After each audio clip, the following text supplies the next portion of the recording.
Anda masih di Economic Challenges, Pak Dahlan. Kalau kita lihat tadi ada daftar perusahaan BUMN atau BUMN yang dengan laba terbesar dan BUMN yang masih merugi.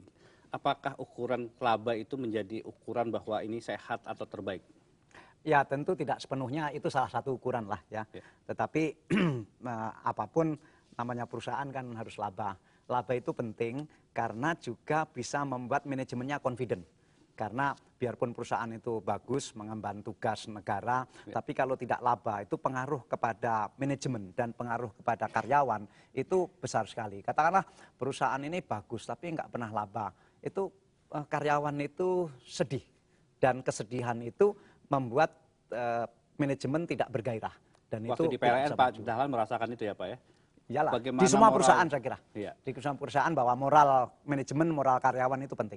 Pak, kalau tadi dikatakan oleh Okto kemungkinan BUMN itu melakukan partnership dengan dunia usaha, itu apakah memang juga jalan yang lain? Ya, ini salah satu jalan karena seperti tadi pos, kemudian kereta api, itu asetnya luar biasa. Misalnya di Manggarai itu aja 60 hektar, tempatnya begitu istimewa. Kemudian Bulog itu tempatnya istimewa semua. Masa tanah di Kelapa Gading seluas kira-kira 20 hektar atau 25 hektar dipakai gudang. Kan sudah nggak masuk akal kalau pengusaha melihat. Di Kelapa Gading itu 1 meter sudah berapa? Mungkin sudah 10 juta atau sudah 15 juta. Masa dipakai gudang? Kan harus sudah berpikir ulang seperti itu.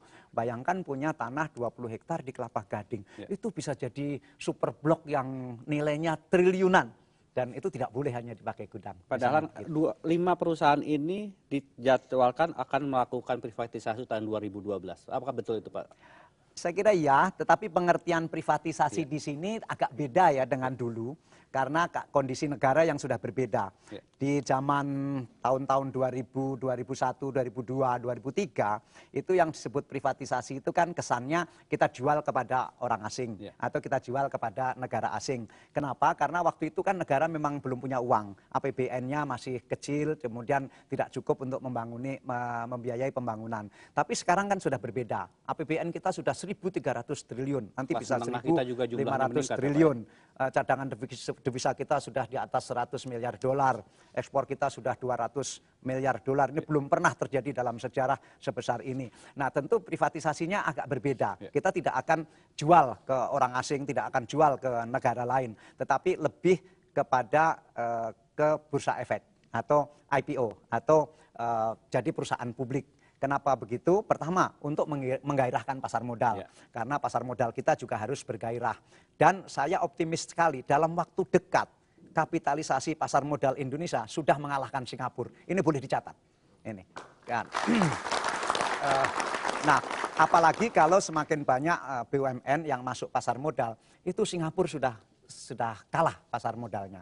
Nah, kemudian itu juga penting agar BUMN perusahaannya lebih terbuka.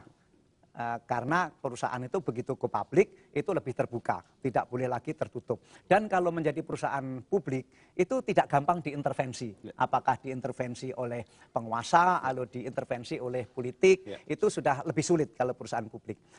Ketiga, supaya cepat maju. Karena dari pengalaman perusahaan-perusahaan publik BUMN, itu yang maju-majunya pesat, yang labanya di atas 10 triliun itu, semua adalah yang perusahaan publik. Sehingga tiga alasan ini menyebabkan kenapa lebih banyak nanti BUMN yang go public, supaya pasar modal kita bergairah, segera mengalahkan Singapura, kemudian lebih terbuka, lebih transparan, dan lebih tidak bisa diintervensi, kemudian untuk cepat memperoleh kemajuan. Jadi tidak ada lagi misalnya dijual itu nggak ada lagi. Baik. Pak Ketut, apa rencana privatisasi dari PT Pos? Kami sebenarnya sudah mempunyai roadmap. 2013 kami merencanakan untuk melakukan satu IPO. Tapi sebelum itu tentu kami harus mengangkat value daripada bisnis PT Pos Indonesia. Dan oleh karena itu, beberapa hal yang kami lakukan. Kami akan membentuk satu semacam mulai start membentuk satu holding company, yaitu di mana nanti ada PT Kurir. PT Kurir itu adalah menangani surat-surat yang sifatnya komersial dan corporate, juga paket. Nah, paket ini berkembang pesat karena dengan terjadinya e-commerce, perdagangan online ini. Juga di logistik.